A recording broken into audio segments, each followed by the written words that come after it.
The hug that cost everything. The blood on her hands was not hers. Not yet.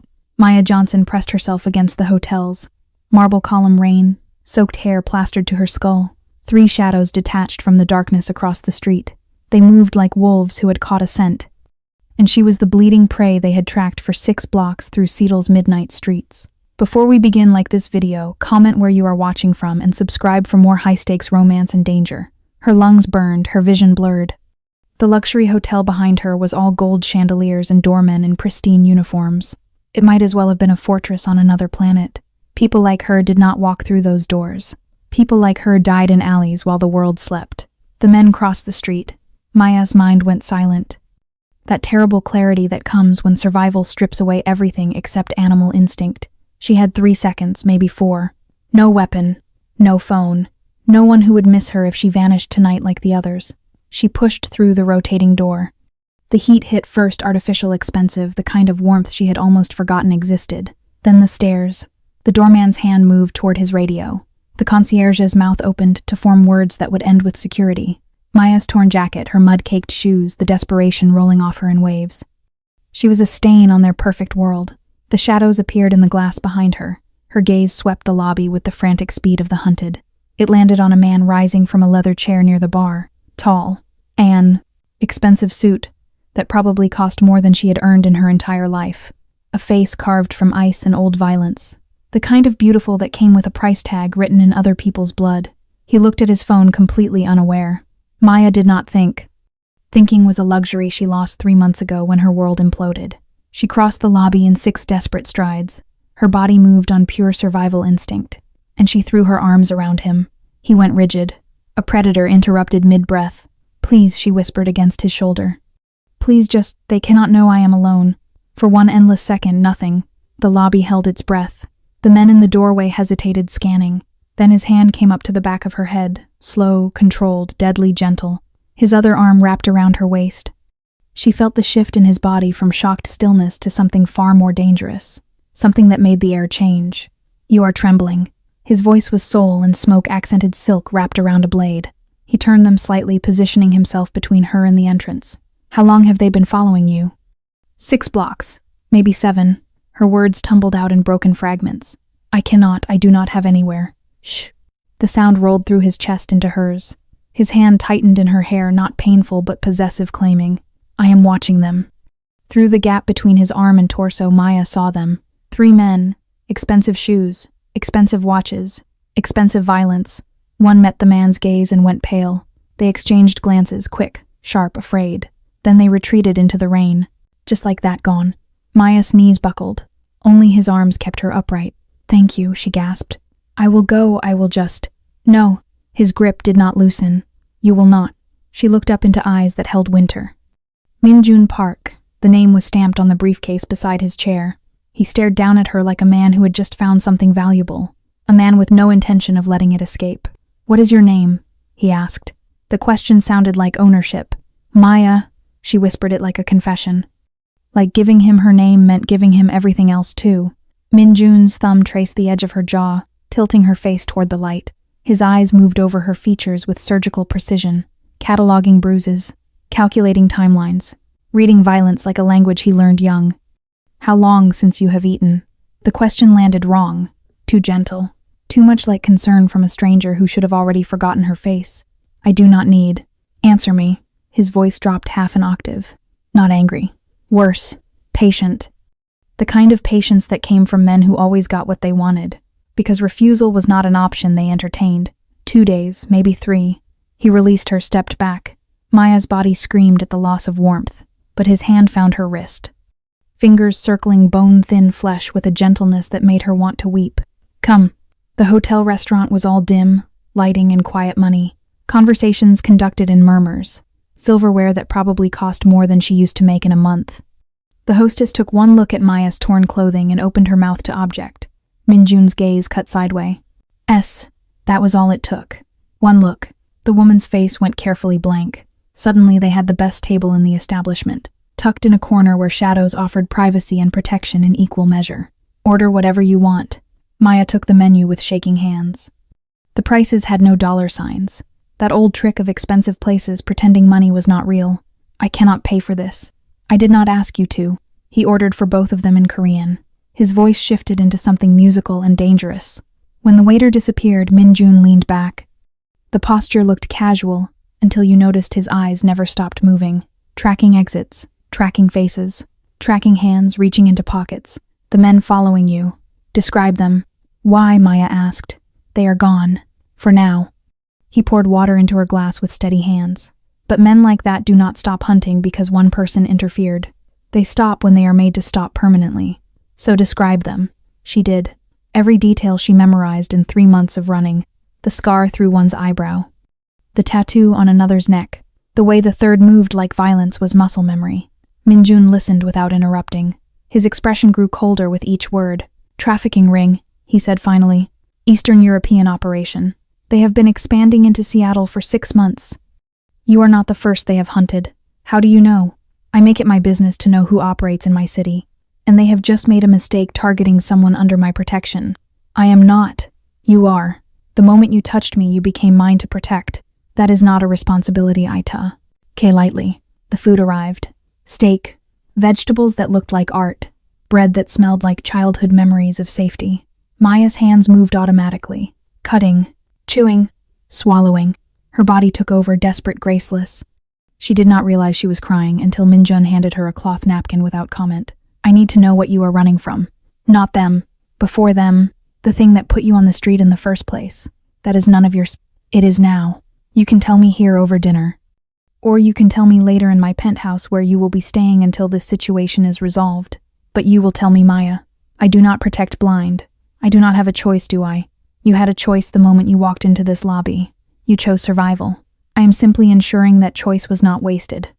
The car waiting outside was black, expensive, and likely bulletproof. The driver did not ask questions, did not even look at her. Min Jun's hand stayed on her lower back as they moved through the lobby. A touch that broadcast ownership to anyone watching. Seattle blurred past the window. Rain and neon and lives she would never touch again. I have rules, Min Jun said. You follow them or this arrangement ends. What arrangement? The one where you do not die in an alley. Rule 1, you do not lie to me. Rule 2, you do not leave without telling me. Rule 3, you do not belong on the street anymore. That life is over. Accept it. The penthouse rose 53 floors above the city. Maya watched the numbers climb and realized she was ascending into a world she might never be able to leave. Min Jun's hand found hers in the elevators. Silence. She did not pull away. The bathroom was larger than every place Maya had slept in the past 3 months combined. Marble everywhere. Heated floors. A shower with 6 heads and controls that looked like spaceship instrumentation. She stood in the doorway dripping rainwater onto tile. Tile that probably cost more per square foot than most people's rent. Something cracked open in her chest. There are clothes in the closet. Take your time. Take your time. As if time was not a luxury, she learned to ration like food and safety. As if standing still did not feel like an invitation for the world to catch up and drag her back under. Maya locked the door. Habit. Survival instinct. She turned on the water. Steam rose like absolution. She peeled off layers of clothing that smelled like fear and rain in 3 months of running. She dropped them in a pile that looked like evidence of a crime. Maybe they were. The crime of being human in a world that punished poverty like sin. The water hit her skin. And Maya broke. Silent, ugly crying. The kind that bent her double. Hands braced against marble. Water mixing with tears until she could not tell the difference. 3 months of holding it together dissolved in 15 minutes of hot water and safety. She scrubbed her skin raw. Washed her hair 3 times. Watched dirt and defeat circle the drain. When she finally emerged, wrapped in a towel that felt like clouds, hair dripping. The clothes Min Jun mentioned were laid out on the bed. Real clothes. Her size. A soft sweater. Leggings. Underwear still in packaging. He thought of everything, which meant he had done this before. Or he understood homelessness with the kind of precision that came from intimate knowledge. The penthouse was silent, except for the city's muted hum. Floor-to-ceiling windows showed Seattle spread out like scattered diamonds. Maya found Min Jun on the balcony, jacket discarded, sleeves rolled up, smoking a cigarette with the practiced ease of someone who picked up the habit young and never cared to quit. He turned when the door opened. His gaze tracked over her, quick assessing. Something in his expression softened. Better. I got your floor wet. I have people who clean floors. Sit, please. Please. The word sounded foreign in his mouth. Maya sat. The city spread out below them, indifferent and beautiful. She had been down there 6 hours ago, running terrified, certain tonight would be the night she did not make it. Now she was 53 floors up, wrapped in cashmere, sitting beside a man who looked at her like she was a puzzle he intended to solve. My mother was homeless, Min Jun said suddenly. For 2 years after we came to America. I was 7. We slept in shelters, under bridges, anywhere that offered an hour of safety. I remember what that fear tastes like, the kind that never leaves, even after you find a roof, even after you build an empire. What happened? She got sick. Pneumonia. Died in a hospital that refused to treat her until it was too late because we did not have insurance. I was 9. The state tried to put me in foster care. I ran instead. He finally looked at her. His eyes held decades of violence learned young.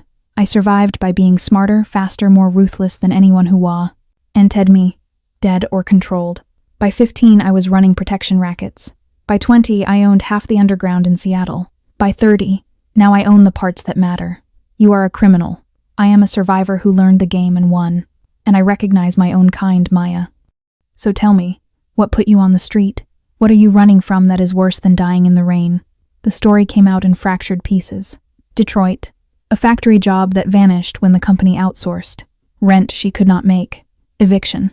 Her car stolen 2 weeks later. The shelter full every night. Women warning her about the men who hunted strays. The slow descent from working class to invisible. The terror of realizing America had no safety net. Just a series of increasingly steep cliffs to fall from. I thought if I got to Seattle there would be work. Tech jobs, service industry, something.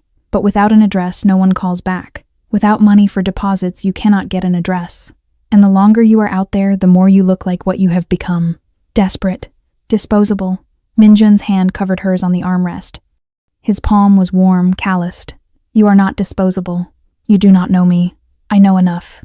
I know you survived 3 months in circumstances designed to kill people. I know you are smart enough to recognize danger, and brave enough to gamble on a stranger rather than let them win. And I know you are the first person I have looked at in years and seen something worth protecting. What do you want from me? Nothing. I want you to rest, to heal, to remember you are human, not prey. And when you are ready, when you feel safe, you can decide what comes next. Stay, leave, build a new life. Your choice. But for now, you are under my protection. His phone buzzed once, then twice. Min Jun's entire body went rigid. He pulled up the security feed. Maya watched his face transform from something almost gentle into pure ice. What is wrong? They are downstairs, watching the building. Min Jun moved through the penthouse like violence given human form. Maya watched from the balcony as he made 3 phone calls, each one shorter and colder than the last. Korean flowed like razor wire. Words she did not understand but recognized as commands, not requests. Orders. Stay here, he said. Lock the door behind me. Do not open it for anyone except me. Where are you going? To have a conversation. About boundaries. And consequences. Min Jun. Maya crossed the space between them and caught his wrist. His pulse jumped under her fingers just once. A tiny betrayal of humanity beneath the ice. Do not kill anyone because of me. His free hand came up to cup her face, thumb brushing her cheekbone with devastating gentleness. I am not doing this for you, Maya. I am doing this because they violated a rule in my city. You are just the reason I am going to enjoy it. Then he was gone. Maya locked the door, pressed her back against it. Tried not to think about what conversation meant in Min Jun's world. She wandered the penthouse. All steel and leather and expensive art. Everything clean, organized, controlled. Like the man who lived here built perfection from chaos through sheer force of will. 23 minutes later, the elevator chimed. Maya's heart stopped. Too soon, he said to Lo. Seek the door, not to open it. Every instinct screamed danger. She grabbed a kitchen knife. Ridiculous. Useless. But it was something. She positioned herself where she could see the door without being immediately visible. The lock clicked. Biometric. Min Jun stepped inside. Maya's breath stuttered. His knuckles were split, bleeding. A bruise bloomed along his jaw. His shirt was torn at the shoulder. Something dark spattered across his collar blood, but he moved smoothly. No limping. No favoring injuries. You are bleeding, Maya said. Not my blood. Mostly. One of them had a knife. He does not anymore. What did you do? I explained that Seattle has rules. That certain people are protected. That violations carry consequences. They understand now. They will not be back. You cannot know that. I can. Because I made the alternative very clear. They can leave Seattle tonight and never return. Or they can stay and see what happens to people who hunt what is mine. They chose to leave. You could have been killed. No, not by them. Not by anyone who does not understand that I survived the same streets they think make them dangerous. I am not a good man, Maya. I do not pretend to be, but I protect what is mine with everything I am. And you are mine now. Accept it. I do not want to be owned. Then do not think of it as ownership. Think of it as partnership. You brought danger to my doorstep. I eliminated it. Now you are safe. And safety in my world is the most valuable currency there is. What if I want to leave? Then you leave. But you leave with documents, money, a plan. You leave protected. Because the moment you touched me in that low, BBY, you became my responsibility. That does not end just because you walk away. Who are you? Someone who understands survival. Someone who knows what it costs to build safety from nothing. Someone who refuses to let another person die the way my mother did. Afraid, alone, discarded. And now someone who is going to make sure you never feel hunted again. Does it hurt? No. I have survived worse. That does not make it nothing. When he opened his eyes, something had shifted. Softened. You are the first person in a decade to ask me that. The city glittered below them.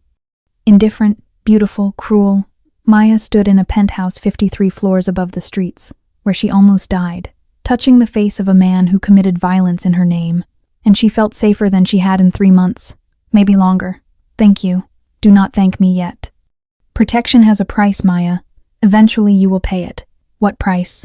Trusting me. Believing you deserve this safety. Letting someone care whether you live or die. For people like us, those are the hardest things of all. 3 days passed with the windows locked and the skyline watching like a witness. Maya learned the rhythm of Min Jun's world. Silence. Security. Phones that rang once and changed the atmosphere of a room. Doors that required fingerprints and codes. Cameras that never blinked. Min Jun did not touch her the way men on the street had touched her. He did not demand. He did not bargain. He simply stayed close enough that danger could not reach her. But closeness had its own cost. On the 4th night, Maya woke from a nightmare with her throat raw from screaming. She sat upright, and the dark, heart racing, hands shaking, the room too big, the sheets too clean, the safety too unfamiliar. Min Jun was there within seconds. He did not ask how he heard her. He did not mention the cameras. He just sat at the edge of the bed, steady as stone. You are safe, he said. Safe feels like a trick, Maya whispered. Like the world is just waiting to take it back. Min Jun was quiet for a long moment. Then he reached for her hand. Not forceful, not urgent, just present. Tell me what you need, he said. I need to know this is real. I need to know you will not get bored and throw me back out. I need to know you are not saving me so you can own me later. His jaw tightened, not with anger, with something closer to pain. I do not save people to throw them away. And I do not protect to collect payments later. If I wanted ownership, I would have said it in the lobby. If I wanted a deal, I would have written terms. So why are you doing this? Because when I was 9, I watched the world decide my mother did not matter. And I decided I would never let that happen in front of me again. Maya swallowed hard. And because you are not weak, Min Jun added. You are exhausted. There is a difference. Maya did not know what to do with that. So she did the only honest thing she had left. She leaned forward and hugged him. Not to flirt, not to trap, not to win. Just to hold on to something solid in a world that had been liquid for too long. Min Jun froze for a breath. Then his arms came around her. Slow, controlled, and then tighter. Like he was afraid if he loosened his grip, she would vanish. You see, he murmured into her hair. You are still choosing survival. Just a different kind. Maya stayed in his arms until her shaking stopped. And in the morning, she realized the strangest truth. Shelter was not just a roof. It was a person deciding you mattered. 3 weeks of safety made Maya soft, stupid, forgetful that predators do not surrender territory just because someone bigger claimed it first. She started working at Min Jun's request. Nothing public, nothing that required explanation. Data entry for one of his legitimate businesses. Work she could do from the penthouse until her documents cleared. He got her a new ID, a social security card, birth certificate replacements. Everything she needed to be a person again instead of a ghost. It felt like resurrection. Like maybe the nightmare was actually over. Then the elevator opened to the parking garage, and Maya knew she was wrong. 4 men this time, not the same ones. Min Jun made sure of that, but the same type. Expensive violence, cold eyes, predators who hunted in packs. Maya's keys hit the concrete. The sound echoed like a gunshot. Maya Johnson. The leader smiled. White teeth shark smile. Russian accent. You have been very difficult to find. Run. Every instinct screamed it, but her legs locked. Her body remembered 3 months of running that solved nothing. Saved nothing. Just delayed the inevitable. I do not know what you want. Liar. He moved closer. The others fanned out, cutting off exits with practiced precision. You saw something 3 months ago. A warehouse in Detroit. Bodies. Money. Things you should have forgotten. But you ran instead of dying quiet. That was a mistake. Detroit. The factory she cleaned. Night shift. Minimum wage. The door that should have been locked. Men loading trucks with girls who did not speak. Did not fight. Just stared with dead eyes.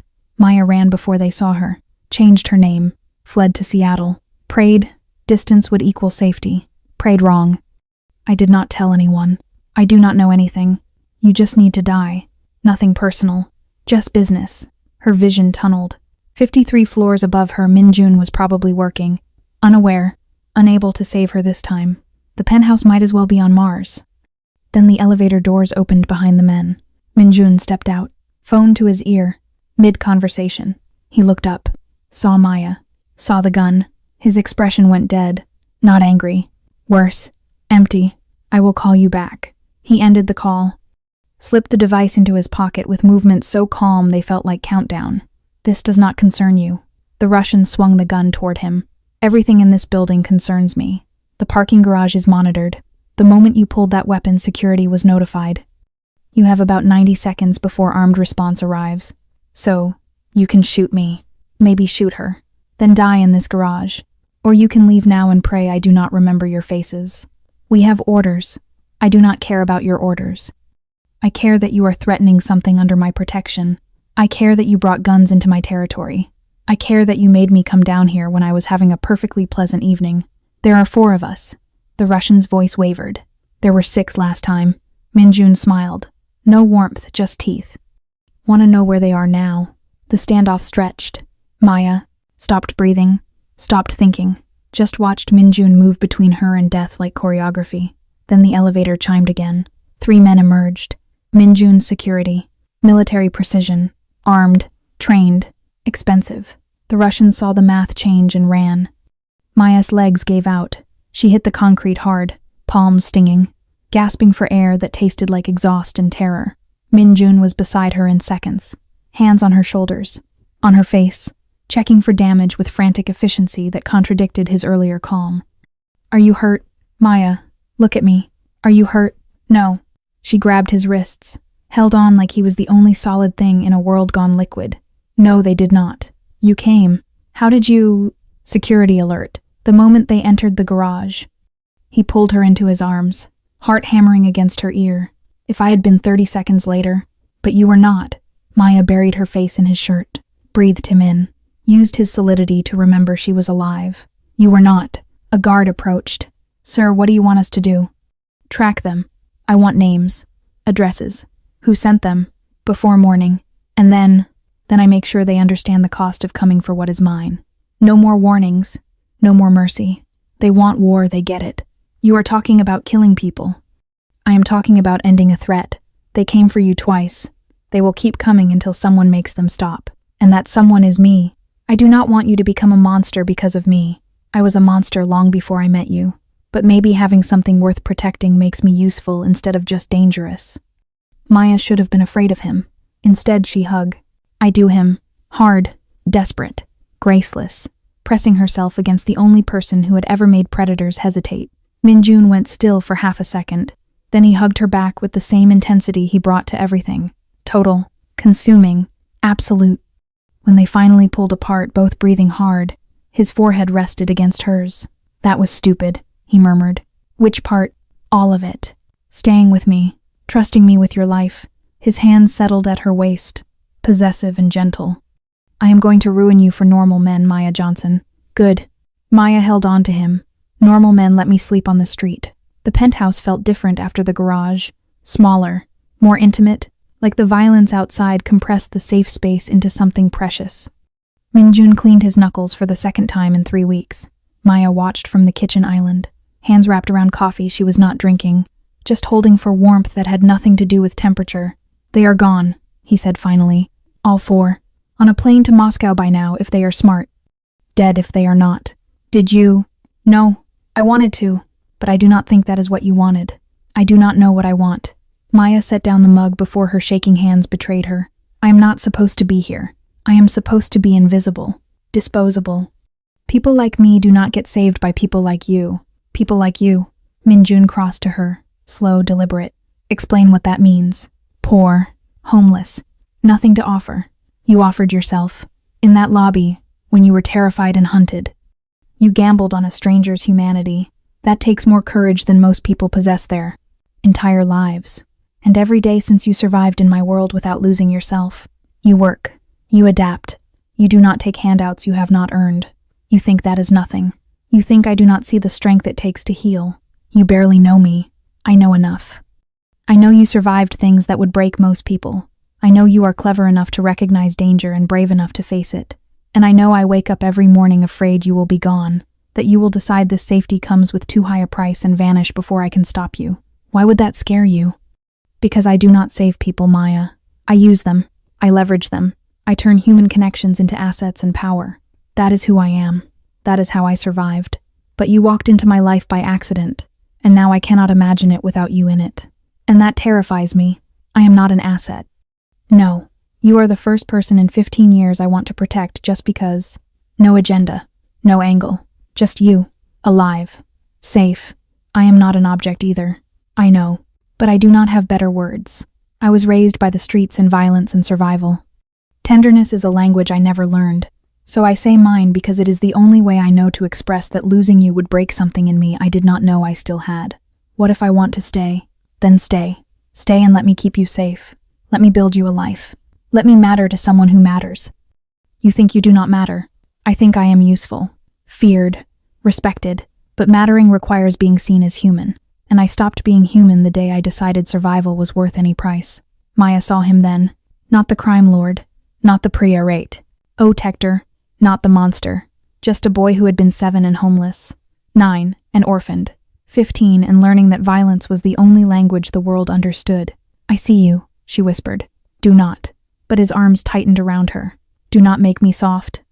Do not make me question what I have built. Maya hugged him again. Slower this time.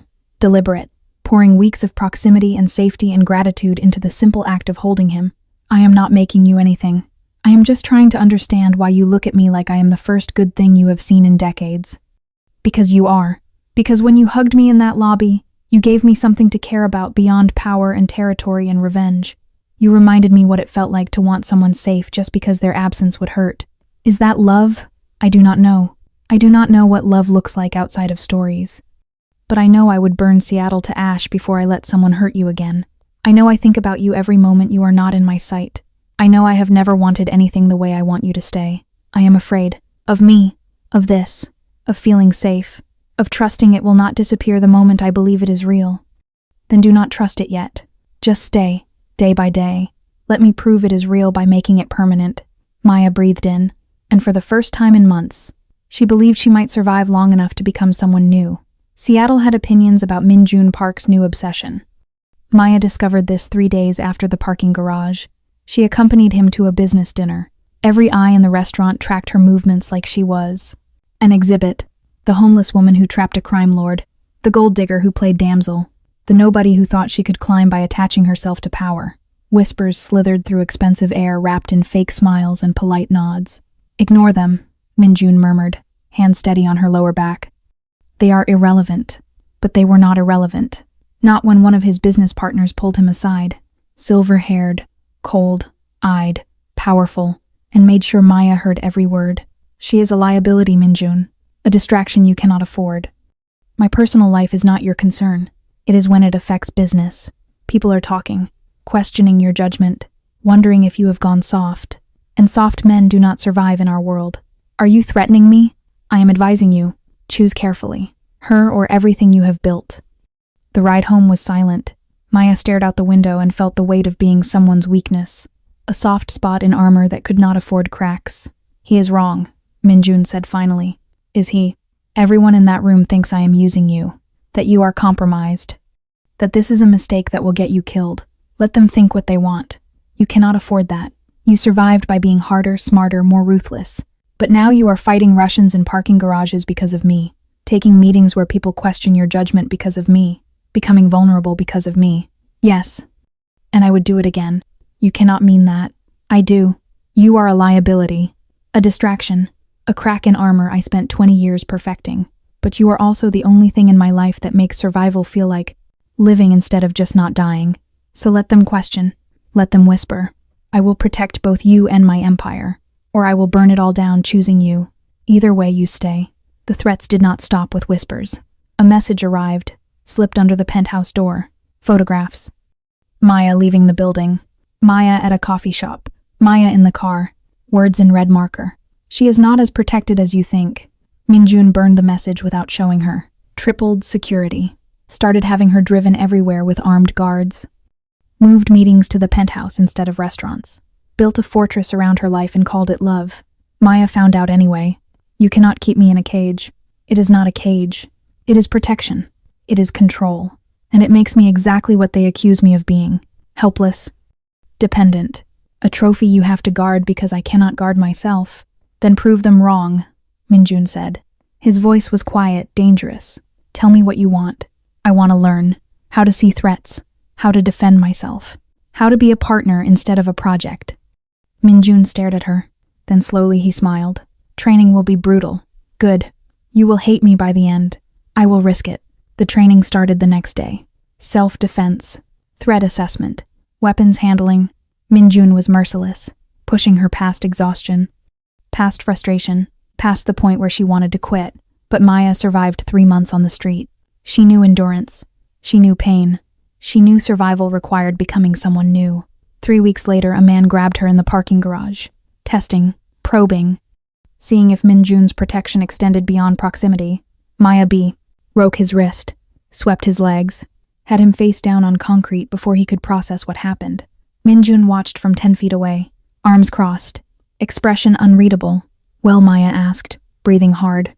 You are terrifying. And perfect. The man on the ground groaned. Consider it a lesson, Min Jun said. Touch what is mine again, and she will break more than that. But the real test came from inside his organization. A lieutenant convinced Maya made Min Jun weak. He tried to leverage her as hostage and bargaining chip. Maya saw him coming. Read his approach angle. The way his hand moved toward a concealed weapon. Everything Min Jun taught her. She disarmed him in 4 moves. Had the gun pointed at his chest before his backup could intervene. Tell me, Maya said, voice steady. Does this look like weakness to you? The lieutenant went pale. Min Jun appeared from the shadows. Slow clap echoing through the warehouse. Excellent question. Answer her. I made a mistake. You did. You assumed my affection made me vulnerable. But what it actually did was give me a partner instead of a lone wolf. Someone who watches my back. Someone who is as dangerous as I am when threatened. Someone who makes me stronger, not weaker. Min Jun took the gun from Maya's hand, checked the safety, tucked it away. Anyone who comes for her comes for both of us. Anyone who thinks she is a weakness will discover she is a weapon I am willing to deploy. Are we clear? The room nodded. Good. Because I am tired of proving the same point. She stays. She fights. She is mine. And I am hers. Anyone with a problem can take it up with both of us. Outside under streetlights and Seattle rain, Maya finally let herself shake. I almost shot him, but you did not. You controlled the situation without escalating. That is harder than pulling the trigger. I am terrified. Good. Fear keeps you sharp. But you are not alone in it anymore. We are terrifying together. 6 months later, Maya stood in the same hotel lobby where everything changed. Different clothes this time. Expensive. Tailored. The kind that signaled she belonged in spaces like this. Her hair styled, not soaked with rain. Her hands steady, not shaking with terror. She had an address, documents, a job doing data analysis for legitimate businesses that happened to be owned by a man who had once been a stranger. But she came back to remember. The lobby looked smaller now, less grand, just marble and gold and people moving through their lives. Unaware that 6 months ago this exact spot had been ground zero for everything that mattered. You are thinking too hard, Min Jun said as he appeared beside her with 2 coffees. I am thinking about that night, how terrified I was, how certain I was going to die. You almost did. If you had run into any other hotel, hugged any other stranger, but I did not. I ran into yours, hugged you, And you could have done anything. Called security. Ignored me. Let them take me. But you did not. I told you why. Because of your mother. Because of second chances. But also because you are a better man than you let yourself believe. Min Jun smiled, crooked real. You are biased. Maybe. But I am also right. They changed in 6 months. Both of them. Maya learned to fight. To read threats. To exist in Min Jun's world without losing herself to it. She worked. Contributed. Stood beside him as partner instead of project. The whispers faded. Replaced by respect. Grudging, careful, real. Min Jun learned to trust. To let someone pass the armor.